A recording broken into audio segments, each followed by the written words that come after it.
So now it's time to run the point with our very own point guard, Chris Paul, right? Because, Chris, a big reason when you're looking at the Indiana Pacers and their success against the New York Knicks, it was Haliburton's ability to hit threes. He set a Pacers record. He had 29 in the series. How was he able to create all that space? Man, Haliburton is special. When you look at him, it's not just about how he breaks down the defense. Right. You know, when you play with somebody like that, guys know they're going to get open shots, but his ability to score, that's what makes him different. His shot, his composure, as you see the screen, Siakam comes up, hits the bottom, Haliburton comes off, surveys the court, and as you see, they give him space, three, bang. You know, he goes back, and his teammates know that if they run the court, play with pace, he's going to find them. And this play right here, he comes off, surveys the court, sees what's happening. You're going to see him come right over here to the left wing, and now everybody's thinking he's going to shoot the three. Miles Turner, boom, open right there. Tyrese Haliburton's vision, he finds them, mixes guys up. And when you play with a guy like this that is unselfish but still has the ability to score,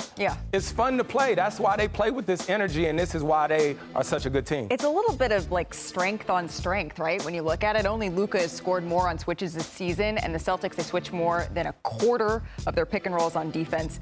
By the way, can I just geek out for 1 second? We're breaking down film with the point guard himself, Chris Paul. How cool is that? Still, though, Indiana, they're going to have a little bit of an uphill battle in this series, Stephen A. They lost 3 of their 5 regular season games against Boston. What do the Pacers need to do to pull off this upset? Well, first of all, I would say play better defense, but we know there's no hope for that. They pressure the ball tremendously well. Ooh. But once you get past that, once you beat that pressure and get them in a half-court set, and they got to set up defensively, they're just porous this year. This year, they've been porous. But offensively, they are elite. Only team in the NBA shooting better than 50% from the field collectively as an offense, averaged 123 points per 100 possessions. They're very impressive offensively. Push the ball up the floor, turn it into a track meet. You've got some depth. I believe that's the way to go for them in order to beat Boston personally, because I don't see them really stopping Boston's offense, but Boston is capable of beating itself if you get them caught up in a style they may not want to play. That's just my thought. You mean so much three-point obsession? You mean yes. that? I mean that specific. I know you and I mean that specific. That way. But they're good at it. They made the second most threes in the history of the league, but the Pacers... Behind who? Behind who? Well, I don't know. Some other team. You're Golden State Warriors? Yeah, well, I didn't even know that, but that's great. But the Pacers allowed the least three-point attempts in the league this season. The Pacers give up the paint. They've given up the paint. But the fascinating thing is, again, Pacers led the NBA in paint points, but the Celtics were best in the league at defending the paint. So this is a contrast in styles. I think the interesting thing is, Stephen, you said the Pacers don't defend, and they haven't, really. That's not their strength. They're 12th out of the 16 teams that were in the playoffs. The Celtics have done both all year long. That's why they're the number 1 seed, had the best record. But there's something going on with this Pacers team that we can't deny. We should be talking about them more. I'm glad we're talking about them now. They've earned that. We saw them in the in-season tournament. So what do you think is going on, Bob? What is this? What's the I think special Tyrese thought? Haliburton, it's not. I hate just talking about one guy, but one guy can change a team. We got a guy sitting here in the middle. One, especially at that position. It's the closest thing to a quarterback, I think, in sports is the NBA point guard. Tyrese Haliburton, it's not just how good he is. It's how good a leader he is. It's how much fun he has when he's playing. It's how unselfish he is. All that stuff permeates throughout their whole team and organization. Chris knows this. People are going to want to play with Tyrese Haliburton.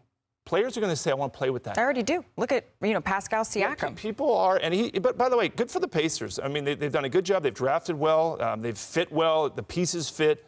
I think this is going to be a better series than people think. I do. One of the things that is interesting is that categorically, is there a place where you would take Indiana? I'm going to ask you specifically because you've studied so much of this film, where you would take the Pacers over the Celtics? I'm going to tell you this.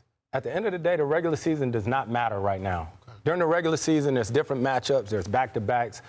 They still had Buddy Hield at one point. This is a totally different team. And everything that's being pointed at Tyrese Haliburton, they have so many good players, right? You look at T.J. McConnell. You look at all these guys and their defense. I don't know what the stats say. I know he's 12-16, but you got to look at effort, right? They got guys like Nembhard, Nesmith. They guard.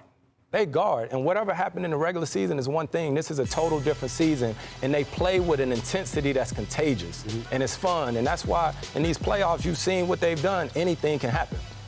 Pace has also been key for Indiana, though, Stephen A. Boston is the slowest pace in the NBA this postseason. Go ahead. Listen, okay? I understand that there are people out there that feel that Indiana hasn't gotten enough love.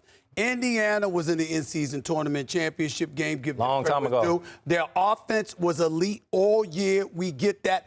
I was a guy that wanted the Knicks to draft Haliburton, not Obi Toppin. They're both teammates now, but I thought the New York Knicks needed a point guard years ago. I want them to. Nobody thought Miles Turner could play, Neesmith, Nembhard, they can play. I get all of that.